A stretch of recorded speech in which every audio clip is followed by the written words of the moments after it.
What's up, you beautiful people? How are you? Welcome to another edition of the Evening Alpha. I'm your host, Todd Wanish, 20-something year veteran of the comic and animation and Web3 universes. And, every time I say that, I feel very old because I feel like you just kind of keep doing stuff. And next thing you know, you've kind of done everything. But anyway, today is something very special. What we do here, if you guys have seen this before, we have really engaging conversations with founders of other top tier projects. These are some of the best projects we can possibly find. And what we do that's a little different than other interview shows is that we don't actually do interviews, we have conversations. And so it's an opportunity for us as a community to really get to know the people who actually make the thing. And so with that said, I'm very, very excited with my guest today. I'm going to introduce him in just a second. But first, I did want to actually mention that we have actually a really cool thing you guys should know about. And basically, we have the Hail Draconis Adult Fantasy lore combo. This was a collab between our project Adult Fantasy and Hail Draconis. We actually had two types of mints. This is really a brand new way to sell NFTs. And so all props to Shiraboom from Adult Fantasy for actually being able to build this. Not only does this have a multi-wallet connect feature, which means you can verify the destination and verify a payment wallet, meaning that you never have to connect a cold wallet again. You never have to put your actual vault at risk. You can say, here's where I want that NFT to go. Here's the wallet that I want to pay with, and boom, you have a very safe transaction. Not only that, but it also runs on a modified version of ERC 721A, the Azuki contract. So gas has been tremendously low. We've actually improved on it. And what we started to do in this mint that I don't think has ever been done before, at least to my knowledge, is that we actually, with this type of environment, we were able to launch two different types of products. So this is a paid product and this is a free product. This is actually two completely different smart contracts. So you have one mint page that is actually combining multiple products. And so this is from a mint perspective, we're very excited about it. And of course, we're super excited about the partnership. Hail Draconis is animation on the blockchain. They're a fantastic group. And so it was a lot of fun to do the partnership with them. The reveal is tonight. If you're watching this live, tonight, August 2nd, at 9 p.m. Eastern time. And it's a full 3D piece. Like, you can interact with it completely. This is obviously a movie, but it's a fully interactive 3D piece. It's also completely generative. So all of the grading is completely independent and static. It will not change over time. I have to mention that because we've had some change over the time in the past. Anyway, guys, go over to haildraconis.cleverera.com. That's Hail, H-A-I-L, Draconis, D-R-A-C-O-N-I-S .cleverera, C-L-E-V-E-R-E-R-A.com. Go check it out or hop into our Discord and to get the quick links. With that said, I am super, super excited to speak with Sam from the Glue Factory. So what is up, man? How are you? Hey, thank you for having me on, Todd. I'm really good. I gotta say, first of all, I did get one of the collabs and your amazing artwork. I'm hoping to, I hope I get something unique in that. I'm excited to see how it reveals. I didn't get the free one. I missed out on the free one, but always happy to support and dive in on the. I appreciate it. Flint, who is the guy kind of in charge of building that corner of Adult Fantasy, is brilliant. And so we were looking at him last night, just getting ready for the reveal, just through staging and kind of testing and seeing what they might look like. And they look really good. Like he's doing a bang up job. It's so cool. I love seeing it all come together in different ways, right? That's kind of why we're here to talk, right? Like, everyone's on a different journey. I love it. I'm really excited to be here. For sure, man. So Glue Factory has been in my radar for a while. Like, you guys have been out for I don't want to say OG because that sounds so, like, I think it's like, oh, how long you've been doing it? Oh, like a week? Wow, you're OG. But adult It's fantasy's almost been a around year. for a while. You guys have been around for a while, right? Yeah. We're like a week away from I think exactly a week from our 1 year since mint. So it's That's been a so journey. cool. That's awesome, man. So tell me about Glue Factory. Yeah, for sure. So Glue Factory as a collection and is it's a collection that was born from a bit of a joke. I don't know if you're familiar with Zrun. It's an Australian company as well, and it's about horse racing, digital horse racing. And I love the team there, but they know that there's a glitch or two. And I was playing it a few times way back last year.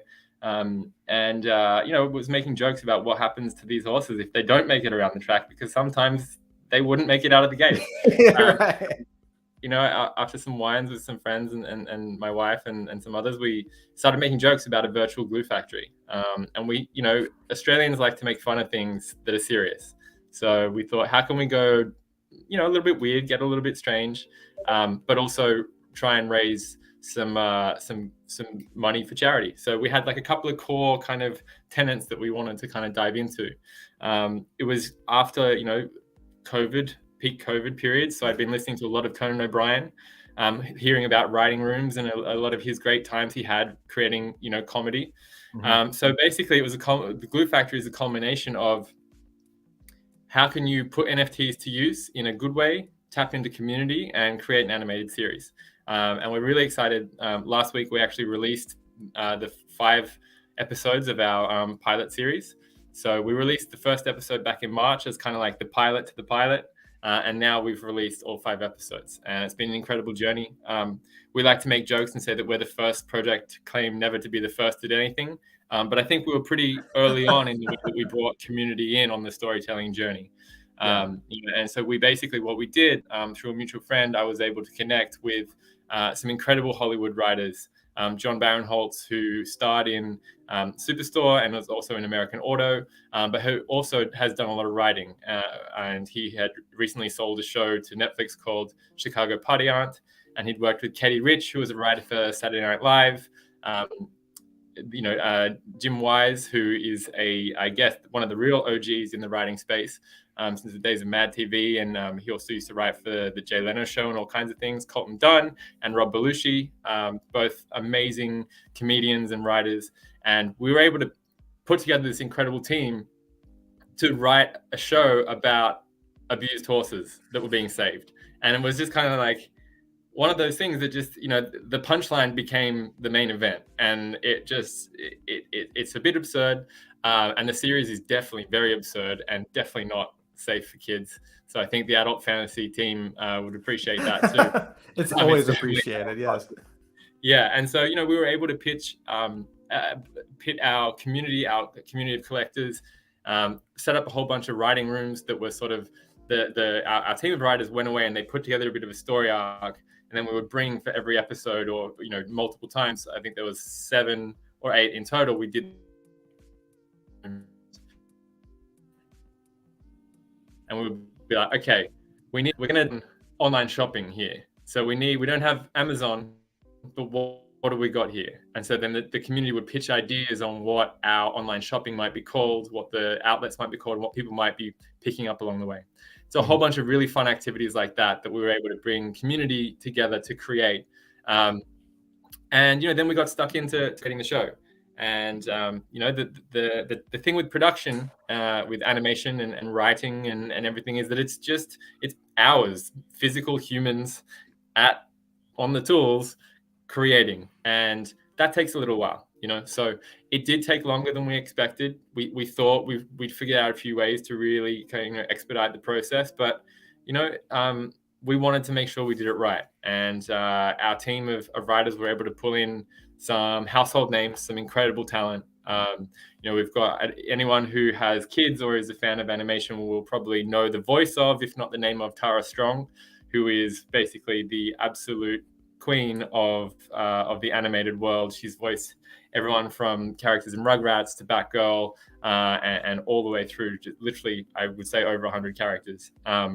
We've got people like Carlos Alazraqui, who was Rocco in Rocco's Modern Life, and was also on Reno 911. So we've got some true Hollywood comedic stars there. a man by the name of Ted Danson, who a few people might be familiar with. He plays a telepathic unicorn that is a very interesting character. Patton Oswalt, Nicole Sullivan, Naomi Peregrine, Francesca Ramsey. I don't want to miss anybody out. I didn't actually put a list together. No, it's good. Bobby Lee, Bobby Moynihan, James Domian, and a whole bunch of other amazing people that just, the cast is truly epic. When it was coming together, I was kind of thinking, and Zenica, a man from our community, the real market watch mind behind the NFTs over the last year or so. So we're able to tap into some really interesting ideas. And, it's something that we wanted it to be expedited, but we actually just we realized there was a point where we needed to take the foot off the gas and actually take a little bit more time, and I think the proof is in the pudding. What we've put together, it's an incredible storyline. It features over 30, I think around 35, 36, depending how technical you want to get, ideas and suggestions from our community across 60 minutes of content. So that's a pretty impressive kind of... Wait, say that again? So there's around 35 or 36 ideas from our community that have actually made it into the 60 minutes of content that we've created. That's awesome. It's really exciting, and we're really proud of that. Yeah. So my question, coming from someone with a background of animation, a deep background of animation, I have to ask, do you have a background as a producer or as an animator? I do not myself, no, but I have. So you just said, screw it, we're jumping in and I want to do an animated show, and you just got it done. Yeah. All right. I've worked in music. I've worked with artists a lot, from like visual artists to musicians and all types, I guess a management and a producer sort of role in a lot of different capacities. Yeah. So I got, so for those that don't out there that might not know the animation process, and I'm gonna steal a phrase from you from the show, which is, everything is totally normal, right? With that said, I gotta be real, and as someone has 20 plus years experience with animation from script to screen, there's nothing normal about that. There is nothing normal about that, and something that I noticed that was very, I think maybe.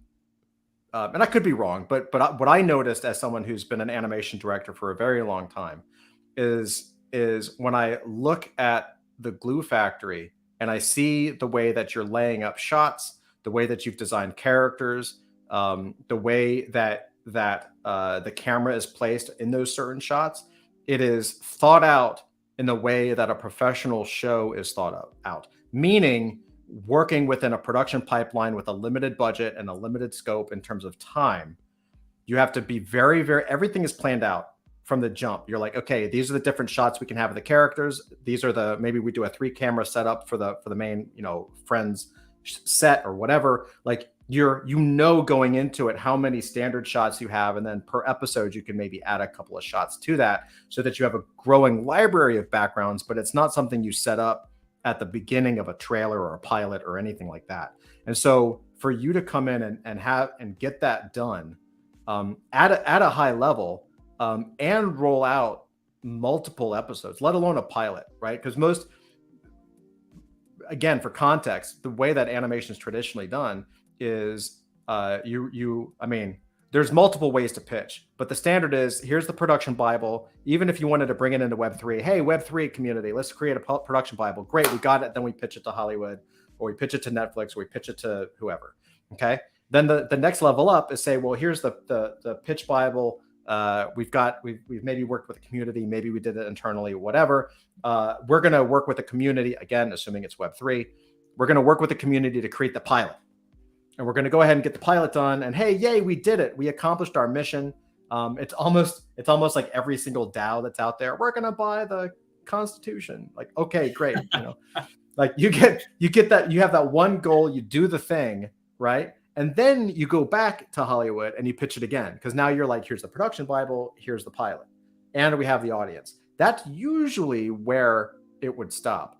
But to go beyond that and say no to any of that and jump in and say, we're just going to produce an hour of content, like that's a tremendous undertaking. I don't care how limited the animation appears to be. Like That is tremendous work. And so I'm curious why, what, like, when you guys were coming up with the concept, did you go through those questions? Like, at what point do we bring it to Hollywood, or do we try to produce it as an independent animated show, get someone else to fund it, like an outside source to fund it? Do we go forward and say, F all that, and we just make it ourselves and never look back? Like, what was the behind the scene? Like, what was your decision process like with that? Because that's not a small decision. No, it's not. And I think I was really lucky being introduced to John Barinholtz, because he had literally just spent 3 years creating, or maybe even a little bit longer, creating Chicago Party On, which was Netflix sort of thing. I think it was 10 episodes of 22 minutes each. So very much the Netflix like traditional series machine, right? So he was coming off the tail end of that and waiting for that to be released. So he'd had this multiple year kind of process in the back of his mind. And when we came to him, it was like, what if we did things differently? Is there, like, NFTs are a new way to bring community in early, to really, like, I really wanted to try out this writer's room concept, right?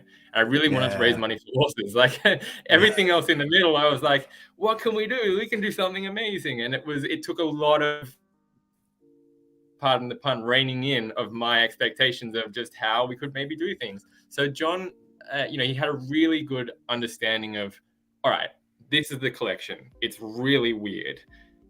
We actually even took out some traits because I went a little bit too far in like the ideation process. There was some disembowelment and some really bad things that was like, we scaled it back. In hindsight, we're like, we should have left it in there. We had a lot of fun with that in Discord after we launched. But basically, John was looking at things, and I think, looking at, for example, Robot Chicken, and looking at how the comedy that was able to be, what if it was, he wanted to bring it into this world of TV, and he got together with Rob Belushi, and he had a really good idea of how can we create this in a different way. So we started exploring a few different bits and pieces, like, maybe it's a Robot Chicken-esque thing, they're just little skits. But then it was almost like, well, what if you could actually build a layer of personality and character development on top of that? So that's how we kind of landed on this format. We did, we had a director. So we did have a director that we brought in as well. We really resourced as we were lucky to sell out. We sold the 10K collection very quickly. People understood the concept. People were really excited about the concept. Traditional NFT land, and even myself, I didn't understand how long certain elements would take, and that that was a pain point throughout the process. But we really tooled up as much as we could. We had 2 amazing producers come on board, Ali Hart and Rebecca Rufa, and they have a very varied background, but they also run a comedy night in LA, so they had some amazing comedians on tap that they could bring in. We had Jonathan Gutman, who has worked with John in the past, and he was a great director, So it was really about myself, John, and Jonathan putting ideas together of, okay, they went away and they wrote the scripts, the 5 writers. And then we, Jonathan would look at the scripts and put together some camera angles, and then I would work in building the world out with illustrators and animators. And I was kind of like also the I guess the creative director, trying to bring all of the worlds together while staying true to an NFT collection. That's the thing, right? The NFT collection came before, literally the cart was before the horse, or the horse was before the cart. Nice. It is, but we worked really hard to go in a very traditional route. So it was written from start to finish from a script perspective, then director's notes, then scene setup, a little bit of storyboarding, not always. We actually tried to, we thought we could skip a few steps, and it came back to bite us, because in the end, we, especially with some of the episodes, like 104, I think, is over 126 scenes, which doesn't, to the average person, that might be like, oh, that many, but it's quite a few. It's quite a few, yeah. Yeah. So we storyboarded a lot in the second half of the show than we did the first half of the show, and we actually switched animators through as well, just because we had we were able to bring in extra resources because of the time crunch. So yeah, I guess that's a long way to say we did follow a very animation production process. But at the same token, we were, really trying to move things along quite quickly. And we had a lot of us, we all touched most parts of the process. Not on the script writing side for myself, but, a lot of the production side I was across as well. It's fascinating that you chose to skip the storyboards process, because that's like the most important, like between storyboards and animatics. I don't know how else you would lock in. We did animatics. We did Okay. animatics for sure. And Okay. we had a lot of the audio cues. There was a lot of structure, like shot lists and things like that. But we wanted to, because we already had a lot of the world built, we were almost doing storyboarding on Slack through conversations between us and then handing it over. Okay. It was like, okay, this shot looks good. What do we think of this background? This is okay, we've got the camera angles. So we mapped out, obviously, like the 5 angles that a horse could possibly be at. So it was a little bit of a piecemeal process in the beginning, but just because we were trying to move so quickly, and we thought, okay, if I'm working across if we're getting director's notes and I'm working very closely with an animator, by the time we get to illustration and we've got shot lists, surely it's going to be a smooth process. But, you end up with a lot of revisions, and these are lessons that you learn along the way, and it's not to say that we didn't know that we were taking a risk there. We decided consciously to go, you know what, let's give it a shot. It's a massive accomplishment. I mean, to not just to do it once, but to continuously do it, and then to make it an entire series and actually get it done. I mean, that's a massive accomplishment. Like, you guys, the whole team should be, I'm sure you guys realize it, but I hope people in the community and just Web3 in general, like, get it. Cause it's not small, especially now as we have actually moneyed, traditional, productions now coming in, to kind of play with the space a little bit. And I guess you asked the second part of your question also was, around what was the thought process behind like a pilot versus when do we shop it to networks and all those types of things, right? And we wanted to create a different format, and I was a big fan of the early seasons of Love, Death and Robots. I haven't watched the latest one, just because my head's been so deep in the last couple of months. But we wanted to see what different formats, how things might work for different formats, and there's so many people, so many networks and streamers, and even companies that you wouldn't traditionally think are in the market for content now are in, so we wanted to be very malleable. So the idea was, you put together these 6 episodes. The pilot, everybody needs a pilot, right? The first period of whatever you create is going to be setting up the story. So when we put that one out in March, people were a little bit like, oh, this is interesting. I think I kind of get it. But we already knew the arc that it was going to go on internally. And we kind of looked at it and went, there's so many ways that this could go out to the world. If or when we sell, the next step, right? The idea is we can actually be quite flexible with what comes next. We can take this entire first set of 6 episodes and call that the pilot and move forward from that point. Or we can almost go the accordion route and stretch those out and fill in the gaps with many more and evolve a whole lot more of the characters throughout, because we've kind of got, we've got some salesmen, we've got some love interests, we've got doctors, we've got TV hosts, actors, all different things woven throughout the show. That there's so many plot lines that we can stretch out. Or, we could just say, here's these 6. And we can say, like, let's create new. Let's go 22 new episodes of 10 to 12 minute long sort of sessions and see how weird we can get, right? That's awesome. Really quick, I want to jump in and I want to give a shout out to chat. So let's check out who's here. We've got Crypto the Only. I better get this notification. I hope you did. You're here, so I hope you didn't leave.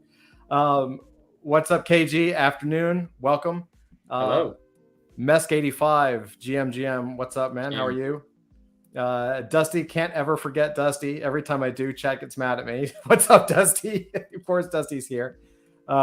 Julie, hi, how are you? Welcome. Hey, Obscar, DCOM represent. What's up? How are you doing, Obscar? Welcome. Adam, hello. How are you? NFT Wifey, hey fam, welcome. Hey. They say everything is totally normal. That's right. Shannon, welcome. Shannon says Web3 is totally normal. It will be. It will be. That's true. Natasha, GM. What's up, Natasha? How you doing? MK, what's up? Welcome, MK. We got Doge vibes. Woo. You like how I say that? Real deadpan. Just woo. Ooh. What's up, Doge vibes? How are you? Ethno Vicious. Oh man, that flowed off the tongue. What's up? He says sweet. Doge vibes is talking about the horses, and then says the glue factory is like Charlie the unicorn and llamas with hats had a baby. That's awesome. And definitely then, towards the end. Definitely towards the second half of the series. I will say. And then we got Joe Hafner says yo, and he's giving a shout out. Totally normal. Awesome, guys. Keep it up. And if you guys in chat have any questions for Sam, let me know. Just pop them in, and we'll do what we can to answer. So I'm very curious, Sam. Like how have you? A couple of questions about the writers' room, because this is something that we've been interested in as well, right? Adult fantasy, like our entire goal is to recreate sort of the glory of, in the glory days, I guess, of like something like the Marvel universe, but set up a system and set up tools and frameworks in such a way that it doesn't take 80 years. You know what I mean? And I think with Web3, there's a potential for that, and it's all about democratizing creation and things like that.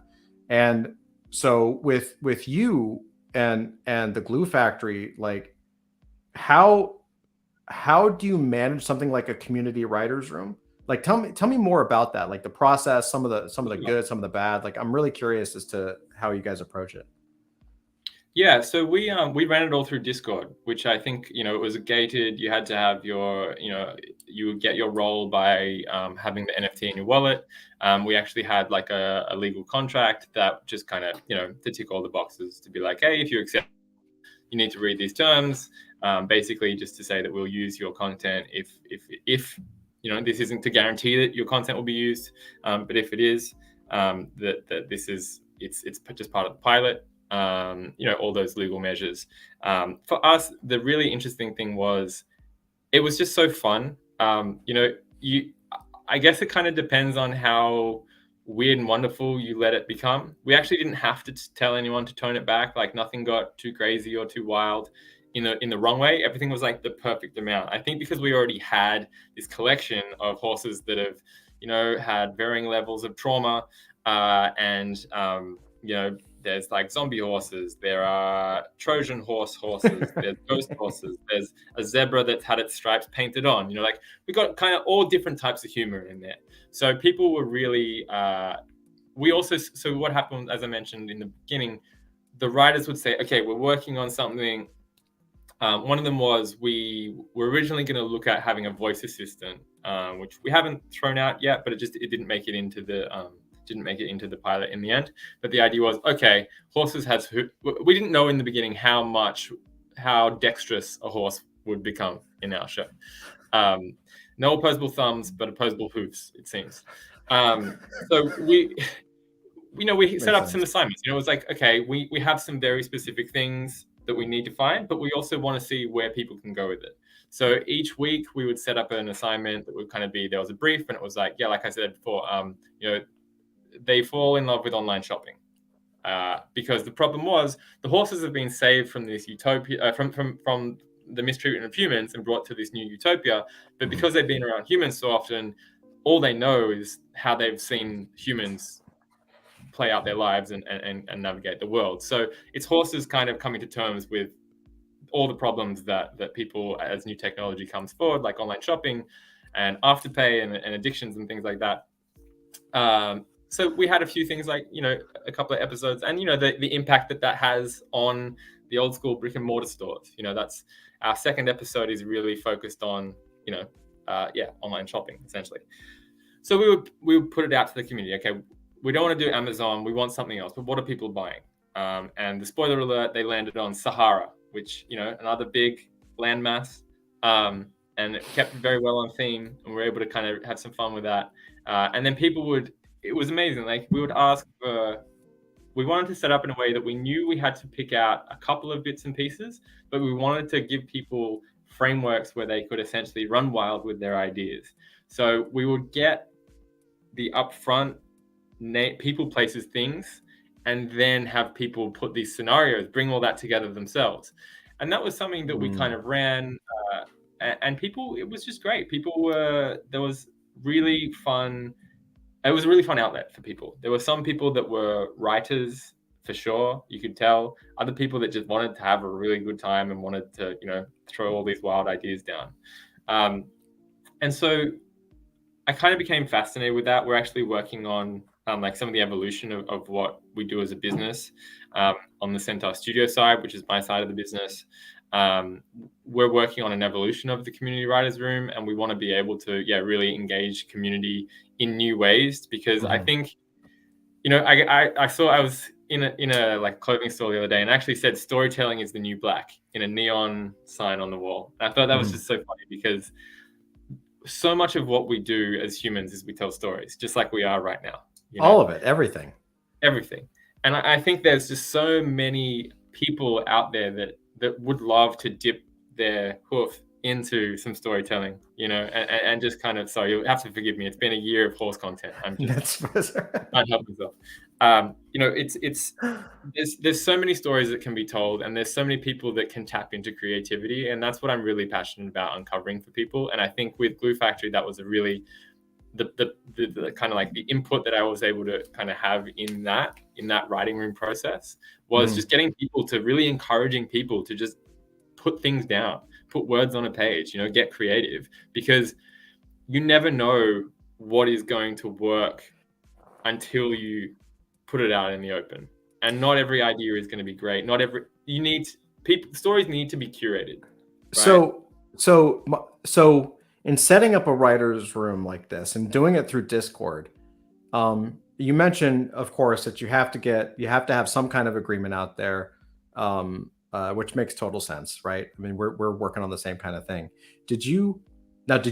How did you get people to engage with the contract? Was this something you just pushed in, or like the agreement? Is this something you just pushed into Discord and said, hit the like button, or did they have to go somewhere and sign their name and all that kind of stuff? No, it was just a React role. So it was just a very basic thing. You know, it was that if you know, plenty of warning, this is, you know, all the standard sort of terms, that it's like a release form, right? It's like appearing in the back of a show. And we've got their digital IDs, their digital Discord IDs, because it was a reactionary role. So we actually had all of that information. So that's the equivalent of a digital signature, and it's an understanding of the contract in place. Now, it's for the pilot content. So who knows where we go next? The further iterations of Writer's Room, I actually, as much as I love that process in Discord, and I would recommend people trying that because it's a really fun way to do it, we are actually building a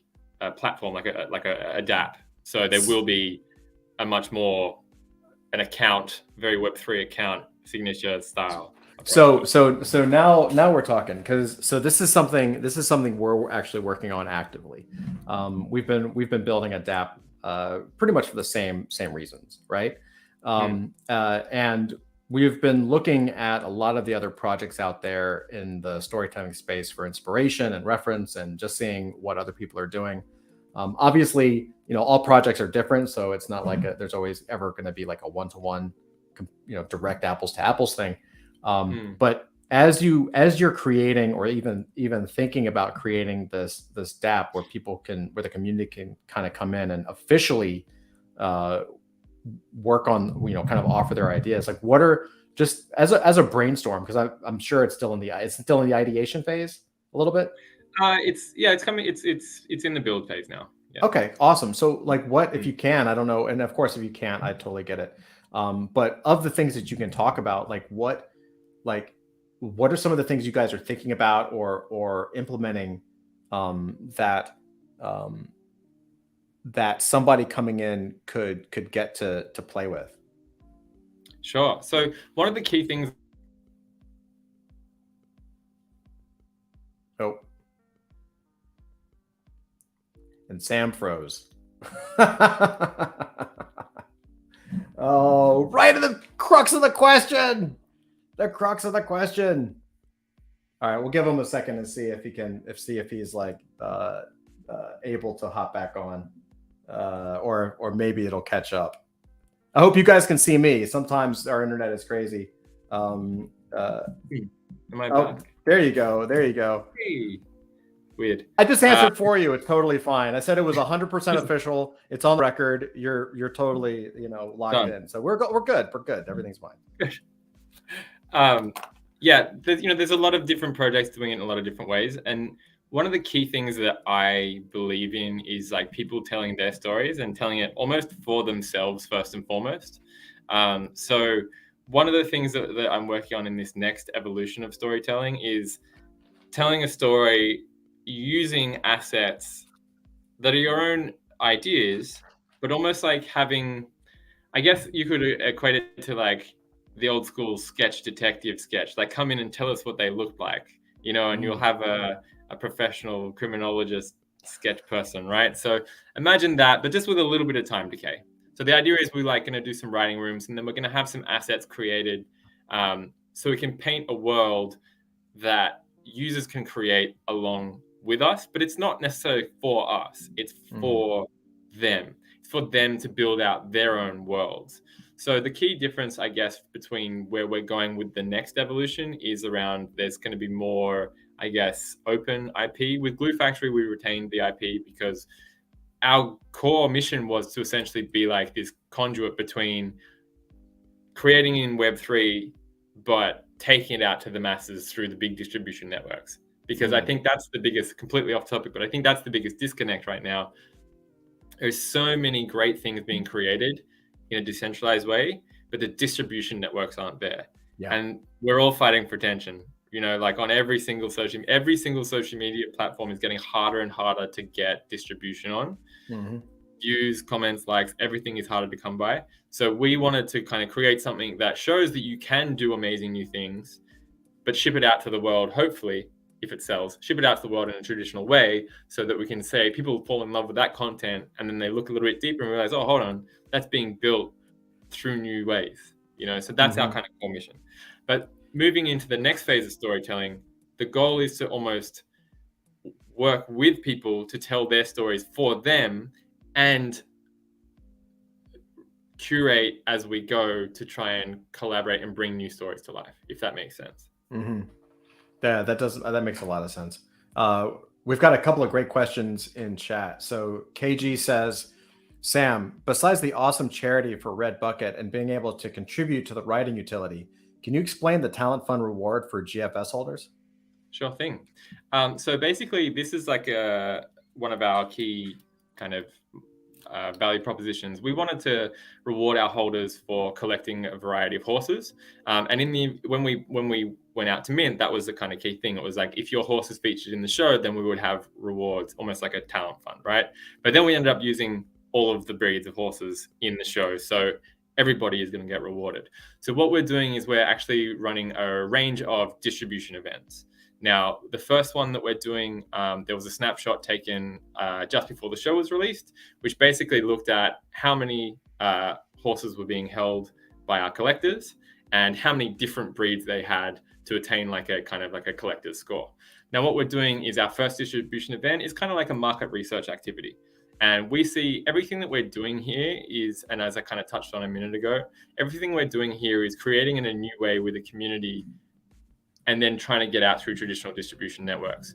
So the ability to be able to have a show go out that's built with community and then immediately go out and get kind of like a market research survey from our collectors, I think is something that is really valuable, because we've got in this, it's tell us about your favorite characters, your favorite TV shows, all of the bits and pieces that we've created with the show, but also set the scene. There'll be questions on like what kind of cartoons or like what kind of like media and entertainment did you consume in your like formative years? Like what do you so we can kind of see who our audience is, who they're feeding back on, and kind of paint this picture for the, what their behaviors are in Web3. It is a bit of a detailed survey, but the idea is it's market research out of the gates. We don't have to wait down the line to pay a big, market research company. We can tap people that have followed our journey and started to sort of like collect what they see as potential characters, in the ideal sense, that will become new pop culture characters moving forward. So that's our first distribution event. And there will be other distribution events.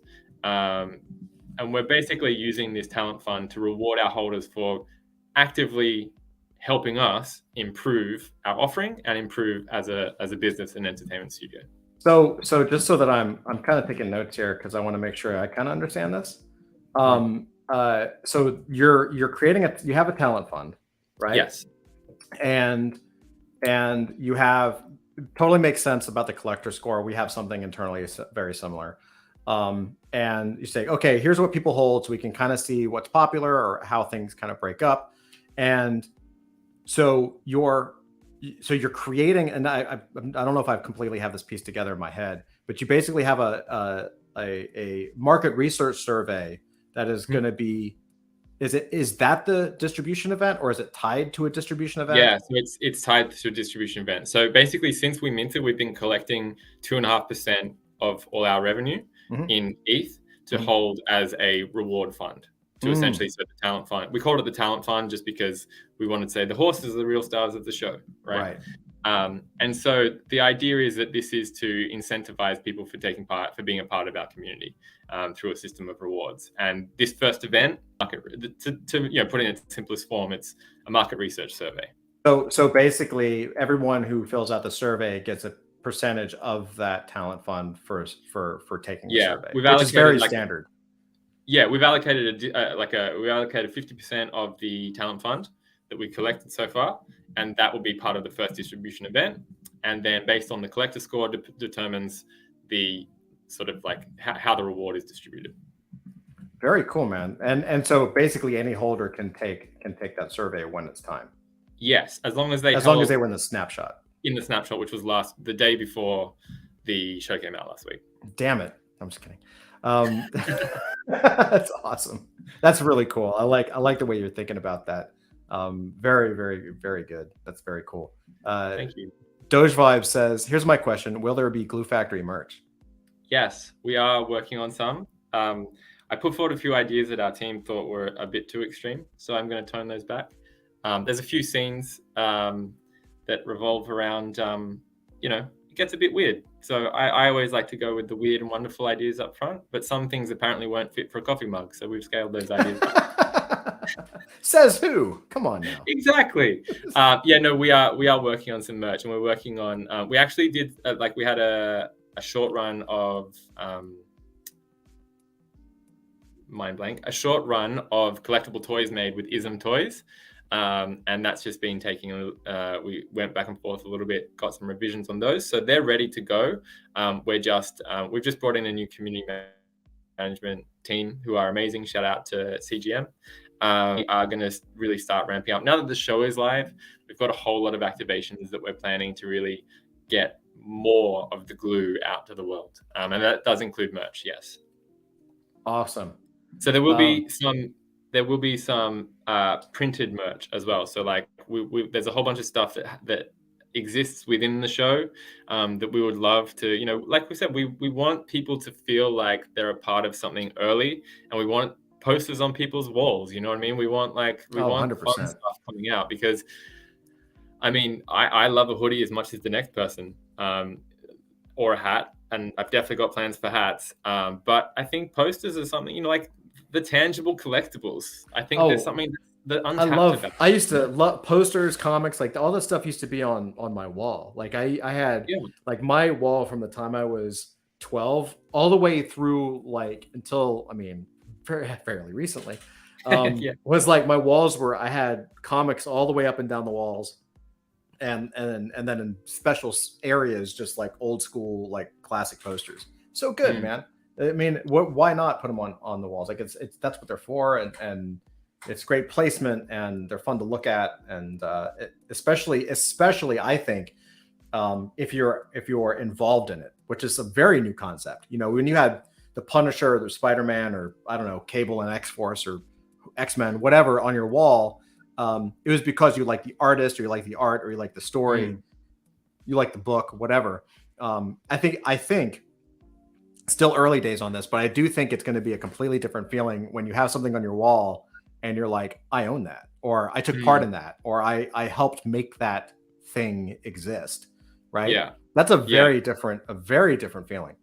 Yeah. And we had, so Struthless Studios was the animators who did episodes 4, 5, and 6. They put some hilarious Easter eggs in the background of some of the scenes, like some of the posters. They've just taken like classic TV shows and just put the equine touch to it. So I won't give anything away, but I'm pretty sure the background of 105 has some of the best. I think it's 105.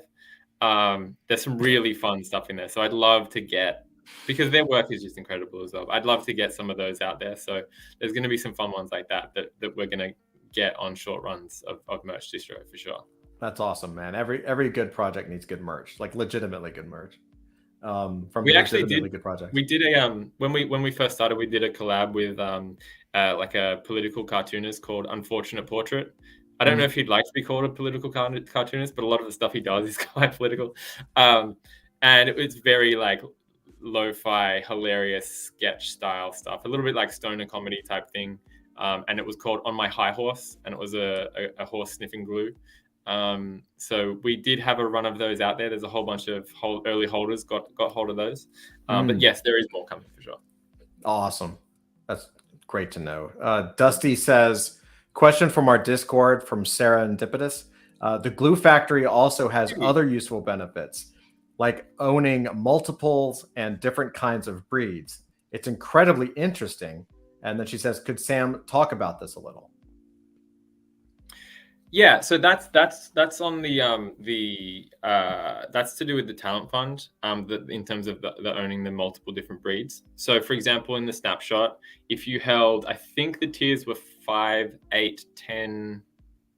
I should have brought this up. Anyway, there was a tiered, when we did the snapshot for the first distribution event, there was tiers, right? And so we had 16 breeds in our collection. One of them was a unicorn. There's only one of one. So our top tier of holders was 15, for example, 15 different breeds within the collection. So if you held, say, 7 horses, but they were, you collected all of the same horse, you get 7 points.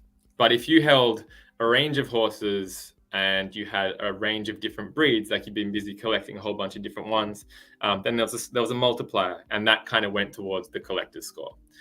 So that's where that comes in. And the total, so the total points you have as a modifies. So basically the total points you have based across breeds may have a modifier that adds to the collector score, right? And then that collector score determines, this is a question, determines what % of that talent fund you get from a distribution event? Yes. So it's a little bit complex. You're spot on there. It turned out to be, people will hate me for saying this, but it turned out to be a very interesting social response, because basically we've got an allocated fund. Now, the more people that take part, the more diluted that becomes. Right. So we were in the same boat. So, yeah. It's been very interesting to see people's responses to it, because the mechanic is really interesting, and people wanted to know, like, how are you going to make this interesting other than just like a direct, how are you going to reward people for collecting multiple different breeds and varying their collection and being active collectors. So we came up with this sort of like math to do it, and people got excited, but they also kept it to themselves, because they didn't necessarily want too many people. So yeah. But we need data, and that's what we're paying for. That's why we're doing this distribution event. People will say, why can't you just poll the community? Funnily enough, in January, we did a big AMA, and then we posted an article where we recapped the AMA, and we put a market research form in there, and nobody filled it out.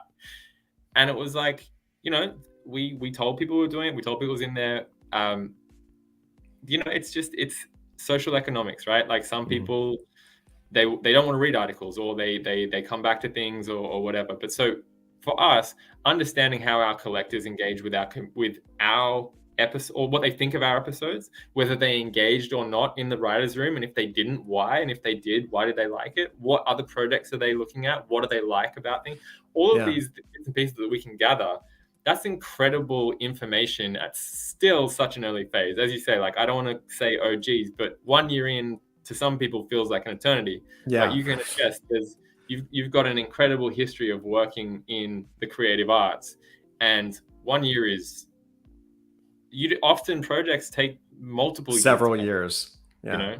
Yeah. Yeah. So to be able to get that so early is just going to be such an interesting and valuable kind of exercise.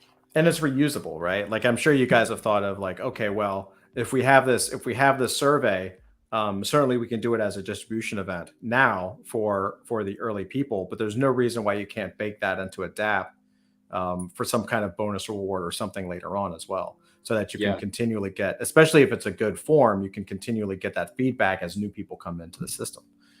Yeah. Right? I'm sure some of the feedback will be, why were there so many questions? But you're right. But it has to be. I mean, count after the fact. Yeah. At that point, you just start throwing in random questions that make no sense whatsoever. You know, just like one question that's just like, you know, are you ready for more questions? Yes or no?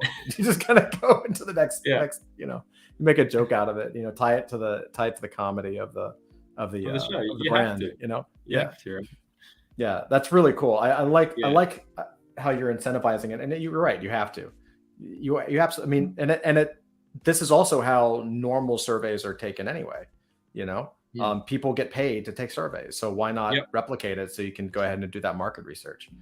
Exactly. MK Chronos says, especially when the digital displays get better, made a homebrew one here, but when it gets really slim, no bezel, definitely will go on a wall.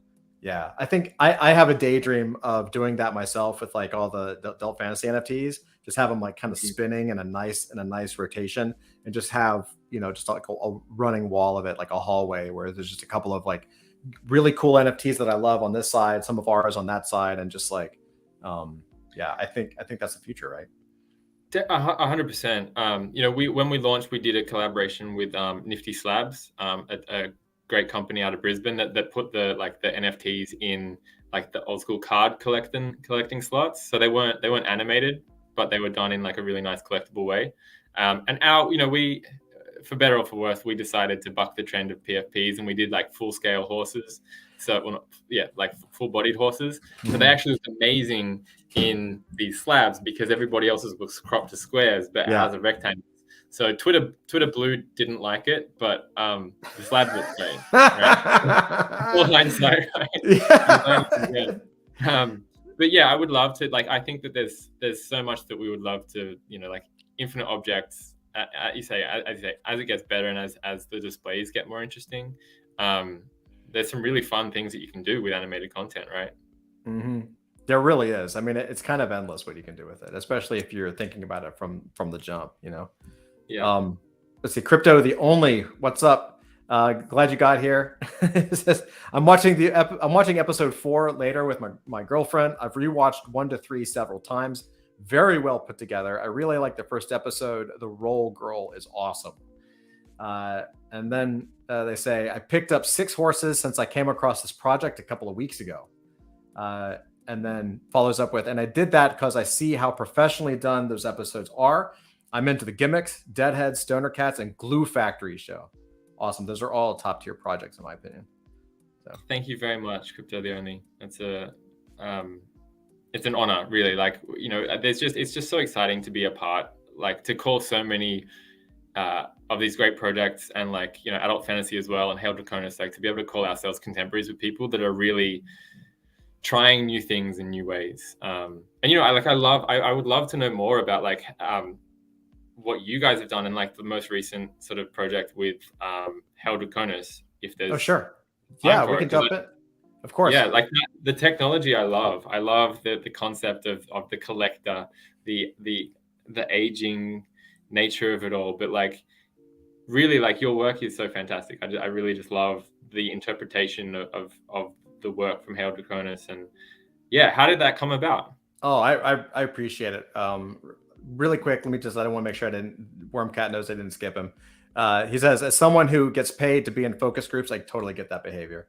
Yeah, awesome. Absolutely. I think having a survey that's going to help you out and in return you pay somebody for it is, I mean, that's a normal thing. And so why not do it? So I do think that, Sam, straight up, Sam, I think that was a brilliant move. I'm going to ask you about that off air too.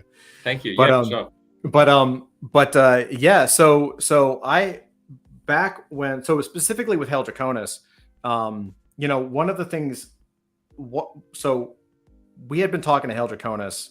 He was one of the first people that I met in Web3 because they've been around for a long time. They started at the end of 2020. But they are kind of combining the traditional animation with blockchain. And so they're actually with like a production studio and stuff like that. And to your point, what you literally just mentioned, like some of these times, these productions take years. And so that's one of them. But the team is phenomenal. Crucifor is awesome. And so we just kind of we're talking about stuff. And then, of course, they're into storytelling and comics. And so there was kind of a natural gel, right? So, like a natural, it just felt right, right? Yeah, same thing with you guys. Like everyone, it's the storytelling space. So like, and I think the other thing before we talk about like tech and all that, like I think another thing that bonds us together is that at least the people in the storytelling space, and it is getting bigger, which is very cool to see. But for us, like people who've been in the storytelling side of the Web3 for, I guess, a long time now, I don't know, a year, like whatever that's worth in the space. We've seen all these other PFP projects. We went through the boom, and for those people listening or watching, like for any storytelling project, you have to understand that they have made an active decision to not follow the trend of the PFP 10K drop character mostly, right? And I mean that sincerely because storytelling projects know that for long-term sustainability, long-term growth, to actually have an actual long-term brand, it's very, very hard to bolt that on later down the road. It always feels bolted on. You have top tier projects now that started with PFP projects, and now they're creating story. And you can tell that it's like, we're talking about companies that have like hundreds of millions of dollars now, right? Like top 50, top 100 projects. And even them trying to put a story to these characters now is very difficult to do. Doesn't mean that some of them won't get it, but it's very difficult. And storytelling projects, people who come from the background of understanding story or film or television or animation or comics, to do that first, you're actively taking the long, slow road. What in NFT space is considered the long, slow route, right? These are mostly not flip projects, right? Like nobody, we told people from the jump, very first launch, we said, we're not a flipper project, and it wasn't a negative. We were like, we have no problem with flippers. And in fact, if you want to try, go for it, be our guest, but we want to be real with you and we want to be upfront and say, look, we don't think that this is something you're going to be able to flip for 10x and bounce. You don't create an NFT that de-ages for 4 years, right? Where you're not going to know the actual end state or final value of that collectible for 4 years if you're trying to create a flip project, right? And so we knew that kind of stuff going in. And so as far as like jumping into the tech side, when we were starting out, we certainly looked at the PFP projects, and one of our early ideas was like, hey, superheroes, PFPs, more advanced than that, obviously, but basically, it was like, hey, that's popular. Why don't we have to reinvent the wheel? But because of, in part, my background with the collecting side, with all the stuff behind me that you see, it was, we were looking at the space and we were like, man, the space is so infantile and so new and so just getting started. And it was, once you get to know people who are collecting in the space, you realize that for a vast number of people that are in NFTs right now or Web3, this is the first thing they've ever collected, right? It wasn't the comic book that bought them. It wasn't baseball cards that got them. It wasn't Wizards of the Coast that got them. It was just the NFTs. So you can tell by the way their buying activity is that they're trying to figure out a way to collect, and they're very new at it. And so the first wave of this is sort of like treat it like a financial property where we're going to have stock charts and all of that. And I think that works for some projects, but it doesn't work for cultural projects. There is no way, to my knowledge, to take at least adult fantasy and probably Glue Factory as well and put it on one of those charts and have it be an accurate representation of what you're actually accomplishing. Because our metrics do not align with anything even remotely similar to other projects. Right? Like we actually see it. We actually see the win in the fact that we have low secondary volume trade, right? Because secondary volume trade is a sign of pain for most people, right? It's, I got your thing, I don't want it anymore, I sold it. Now it's a sign of success for the project because that's where most projects make 90% of their funds, right? Is you make 10,000 ETH or whatever, like you're doing great. But from our perspective, it's like it doesn't necessarily mean low volume trade. It does not necessarily mean a bad project, right? Case in point, look at the Mona Lisa, right? What's the volume trade on the Mona Lisa, right? Okay, probably not that much, right? Okay, how has it affected the price? Well, it's priceless. So there's not a correlation. Correlation is not causation, right? And so we look at that and say, like, for us to have a low volume trade and a high holder count and people to really get engaged, that's the point. That's the point, right? You want people to hold and be involved. I'd much rather have that. I'd rather have people super engaged and really dig the project and choose not to sell, right? Than just to have like a flipper project, even if it meant more money, which it totally would be, right? We totally are like, oh, we should just do, masturbating giraffes and we'll just do good. And we'll just say, we don't have a website or a Discord, fuck you. And we'll just walk away with $10 million, right? That's how it works. Isn't that right? That's a great idea. It's a natural evolution, right? That's right. Like, why not do it? So, we and then once we looked at the market from a collector thing, and I don't want to take too much time on this, but we basically just saw that there was, we saw that there was a big gap in that mid tier, right? What we said, people don't understand how to look at the numbers. Our numbers are going to be different. We have to accept that. And then from a collecting standpoint, we said, well, there's only two ways that people really collect. They either go for the whale bait, which is the top 1%, the red rubber nose. I call it the red rubber nose NFT. That's the gold fur, the rainbow skin, laser eyes, whatever. And so they de-risk that way. They de-risk their collecting that way, or they march to the other 99% march the other way and buy the floor, because obviously when if the price raises above the floor, there's a sense that it's a secure feeling at least. And like, okay, I bought this collectible, this asset that's safe. But if you have NFT number 5,236, like, you're pretty much screwed, right? And in fact, all the data shows that if you sell it, you're marching towards the bottom, not the top. Yeah. You're always going to be selling it more towards the floor than you are towards the ceiling. And so from a collectible standpoint, we were like, well, that's missing a massive component of real life, right? Which is that you can buy a collectible in real life and it can change value over time, right? Not because the floor price, not because everything goes up, but because the thing you own specifically goes up. The first appearance of Venom and Spider-Man, when Venom came out, was not worth anything. It was just a cool story. And then the fans came in and said, that Venom character is a cool character, put him back in the book. And Marvel's like, okay, we're going to put him back in the book.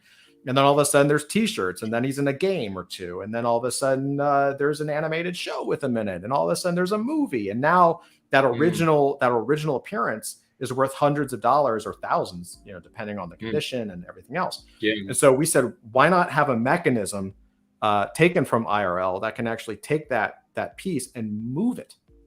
Yeah. Right. And so this is where autographs come in and the aging components come in. And it's just a way to say, hey, you can have, it's just a question. It's an experiment, right? Like, hey, you've got that red rubber nose NFT and it's a mint condition of 10, it's gem mint, perfect condition. And there's only two of them. There's only two gem mints and you've got it. Great. But what happens when there's a common card? Or actually, let me rephrase that. Let's say you've got the gem mint red rubber nose thing, and it's like a 6.5. Okay, but you've got the gem mint card. You've got the laser eyes. Okay, cool. Now, what happens when there's a common card that's the gem mint 10.0, but there's only one of them? right? So now there's something that's common, but actually technically could be more rare than your rare. Like you have the rare character, but not necessarily the rare grade, right? And so what happens? Well, we don't know, but the assumption is, and the logic would dictate that at least that rare common grade would move up the ladder somewhere else. Yeah. It might not beat the laser eyes gold fur thing, but it doesn't have to. It's no longer in the position it was. Yeah. And that can trigger collectability and fun. It's just fun. Exactly. And it's just such a fantastic use of, like, as you mentioned, like bringing the real life collectible sensibilities and bringing it into a technological kind of like new wave, like new era. And you don't know what's going to happen. Just like I know this is a weird analogy, but like almost my mom was moving house like 6 months ago or something. And she's like, hey, I saved all your stuff that I've had for years. Like she had, like all this stuff from primary school, like my first bad report card, which like got a lot worse over time, just like, time decay, I guess. But she put it in a plastic box. And in Sydney, where I'm from, the last basically a year straight, nearly, it's been raining. Like the weather event has been really bad, like more rain than ever before.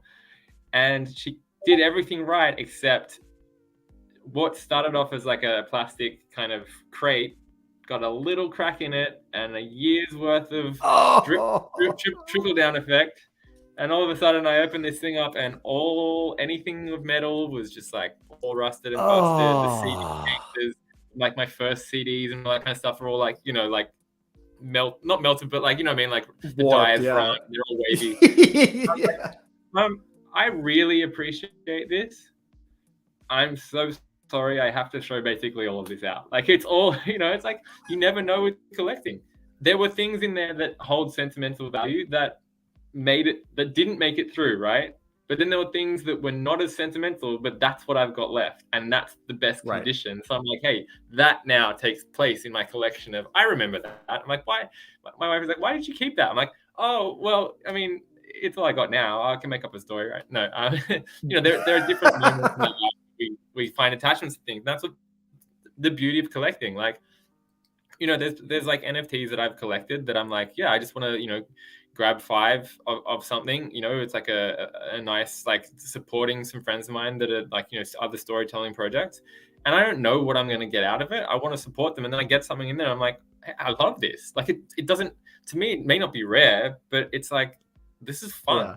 That's the element of storytelling, right? And I think, as you say, a lot of these storytelling projects coming about things in different ways, but you guys always have had this, like, the technology behind what you're doing. I think it's epic. We really, I'll be honest, we have people kind of, the shade that we get is, you could have been a Kickstarter. That's the shade that we get thrown out from our community sometimes, or people that look at it. And I'm like, you know what, we wouldn't be here though if it was a Kickstarter, because what we were doing is different, and we do have a view to go different and go deeper, but the proof had to be in the pudding.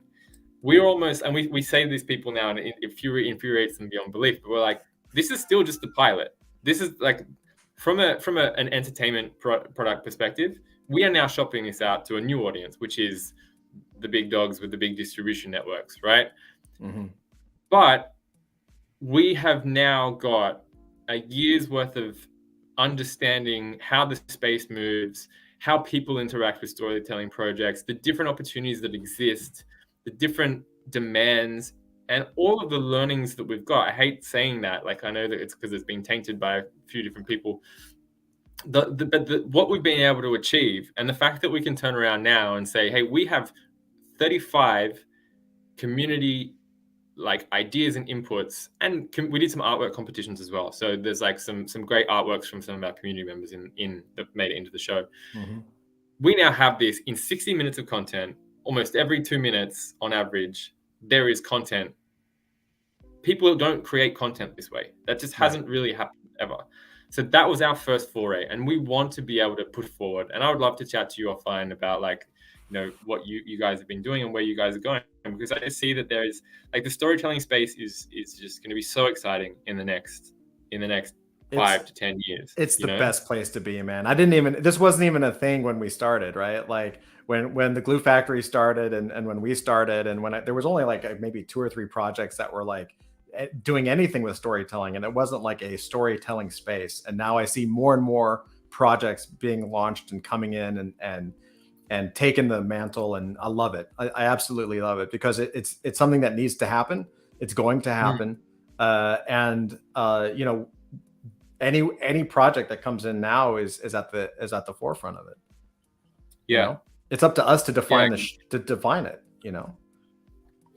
Yeah. And the beauty is like, people, there is often that I guess, there's the urgency, right? There's like the nowness of Twitter, for example, and NFT Twitter specifically. And it's like, people have been telling stories since they figured out fire, you know what I mean? And even before that, right, I'm sure. But they've been telling stories on cave walls for 50 to hundreds of thousands of years, right? And what I really am excited by is that so many people like yourselves that have such a rich history and understanding and ideas, you can bring new ideas, like the time decay that you have in your technology. There's so many new ways to tell stories, not just the stories themselves, but new ways for them to be told. And I'm so excited because I think that once the general kind of Web3 community starts to, it comes together, but then it will start to create little pockets. And I think it's just going to be such a healthy pocket that it doesn't matter what, a lot of people have, as you mentioned, they have an animation in their roadmap down the line, or they have a story down the line in their roadmap. We're going to be the ones that people tap into, that come to for experience. And that's only going to mean that we're just able to really just keep growing our communities and storytelling as a whole, and what that is in the future. Yeah, absolutely. I couldn't say it better, man. I think you nailed it. Absolutely nailed it. So we got Crypto the Only says, I was looking at the stuff, Wanish.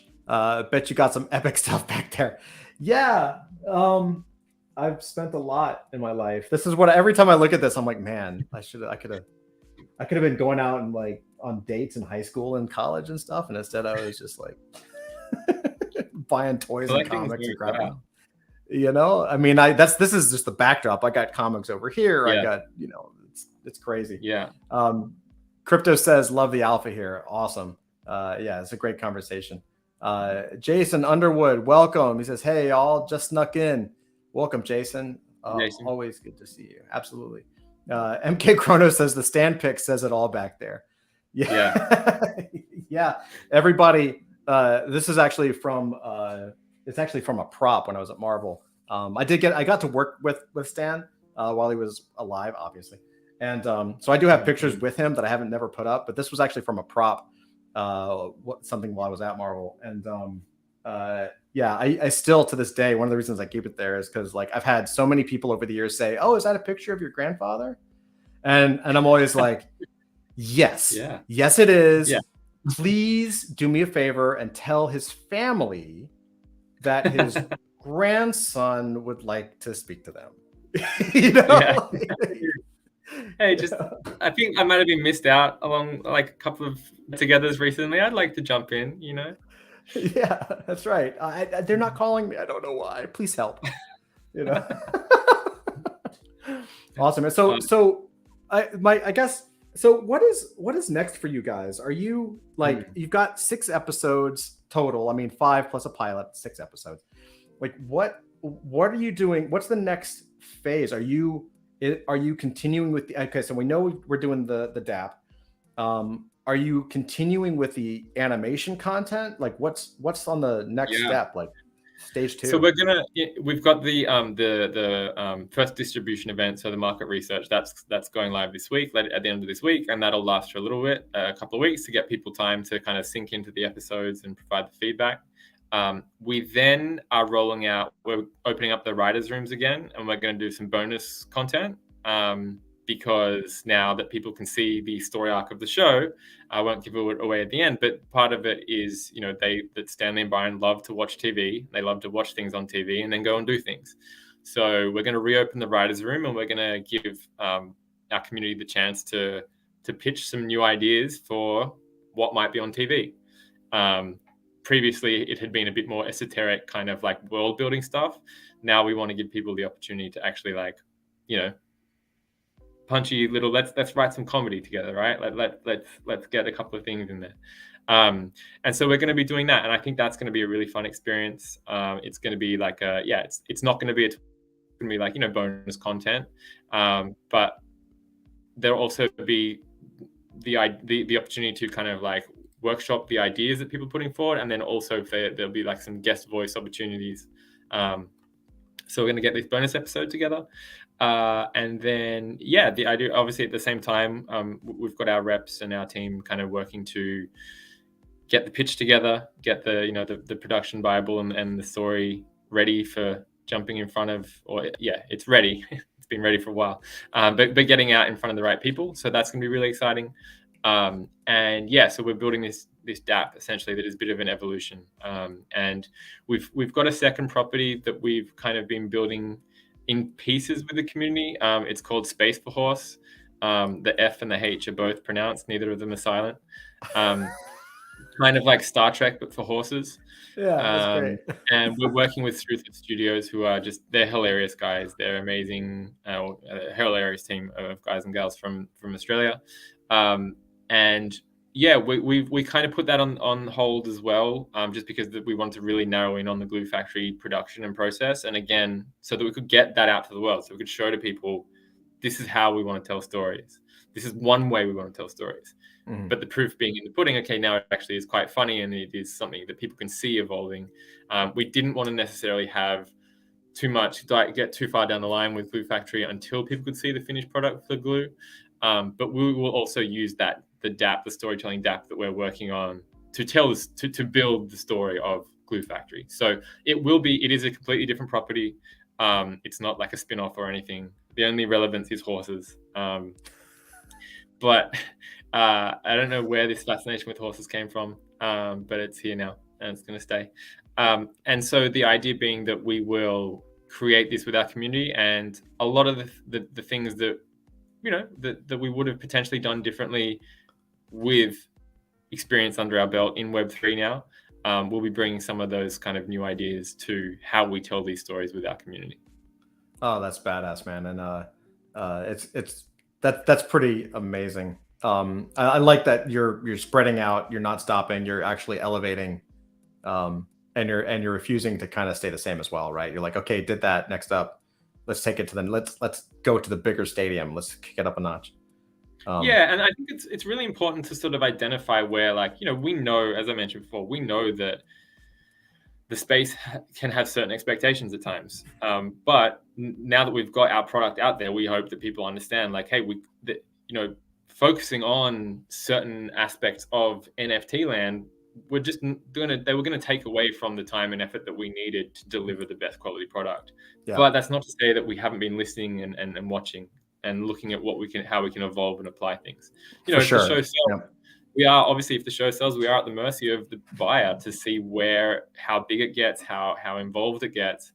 But the core concept is there, and we've built with community once before, and we know that we can make that experience bigger, better, more interactive, given the opportunity. So we're going to go out and find those opportunities to make it a better experience for everybody. And that's why, like, connecting with someone like yourself is so exciting, because I know that that's exactly how you guys approach projects as well. It's like, you want to create a storytelling experience and a collecting experience that is unlike anything else there. So yeah, awesome. Yeah. Thank you, man. 100%. I think this is why all of us, like, in the space have to kind of come together on it. You know, it's you got to show some support for the stuff. It's super important. And I think one of the reasons I love doing, like, talking to other founders is because it's so difficult to express to other people just how hard it is behind the scenes to do what we do. Like, nobody knows. Like, it's so difficult. It's so difficult.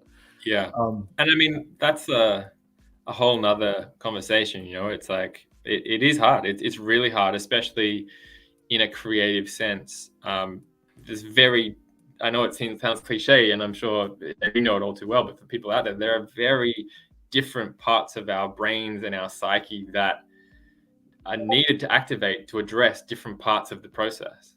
And when you're getting hammered for questions and things in Discord, that's a complete that basically shuts off a part of your brain it's a problem. All of a sudden you're in problem solving mode, or you're in kind of like a different a very technical explanation mode. Getting back to creating and getting back to some of the more visual or story based things, it's really hard to switch back and forth. So like I take my hat off to literally every person in this space that is working as a founder and as part of the great teams that are out there, because you need to be multiple hats back and forth, and it is a really strange experience, to put it lightly. It really is. Let's see. Crypto says, Crypto the Only, I live in Virginia, grew up on a horse farm. My mom's a horse riding instructor, English hunter, jumper, and she boards horses at her farm. Amazing. So this hit home for me. I sent it to my mom. First episode, she thought funny. Now gotta send her the rest. And then Crypto says, animation is expensive AF. People don't realize. All the big companies just outsource. So great work. 100% true. 100% true. And Jason Underwood says, it's so difficult not to internalize all the negativity. People don't stop to think about the fact that an actual person on the other side of your thoughtless comments. Very true. And I will say that at least one of the things we've talked about, or at least I've talked about a little bit, is that, when you first launch, when you're first launching, everything is so fragile. It feels like it could just snap in half, right? Like too much FUD and the project's dead. Like just so much can go wrong. And then once you get past that point and you start to deliver on your promise, and you're showing up every day, and it's obvious that you're in this and you're doing it, I do think it gets a little easier to handle a little bit of the criticism, right? Like, it's been, knock on wood, I'm going to totally jinx myself here, but we don't get too much FUD anymore, right? Certainly when new people come in, every time we do a mint, there's always people who are like, what the hell is this? Is this for real? Is this a rug? And,